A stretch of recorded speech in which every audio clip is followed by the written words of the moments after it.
Bonjour et bienvenue dans cet épisode de rentrée de notre série Zoom Marché. Une fois n'est pas coutume, l'actualité des mois de juillet et août ont été riches en rebondissements, les marchés n'ayant pas connu de trêve estivale. De bonnes nouvelles ont été observées du côté des banques centrales européennes et américaines. Aux États-Unis, et après avoir reporté de nombreuses fois la baisse de ses taux, Jérôme Powell a enfin confirmé qu'une première réduction des taux directeurs devrait être annoncée en septembre, portée par la normalisation du marché du travail américain ainsi que la décrue de l'inflation. L'ampleur de la baisse ainsi que le rythme d'ajustement de la politique monétaire n'ont pas été précisés et seront ainsi dépendants de l'évolution des données, des risques et des perspectives. En Europe, certains membres de la BCE ont d'ores et déjà plaidé en faveur de la poursuite de la baisse des taux directeurs européens lors du prochain Conseil des gouverneurs qui aura lieu le 12 septembre.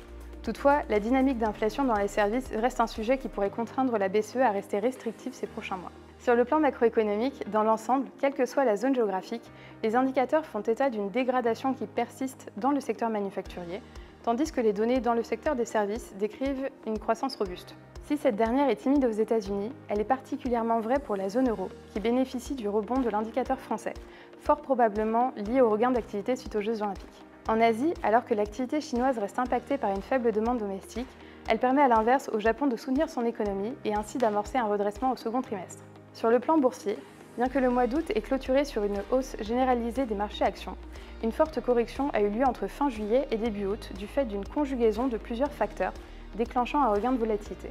On peut entre autres citer l'annonce surprise d'une hausse des taux par la Banque du Japon, amorçant enfin le tournant restrictif attendu, ou encore un taux de chômage américain en hausse, faisant craindre une récession.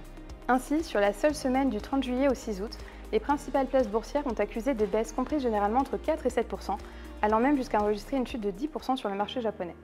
Malgré ces fortes variations, les diverses prises de parole et indicateurs ont permis de rassurer les investisseurs, permettant à presque toutes les places de revenir en territoire positif, et ce, même sur le Nikkei 225.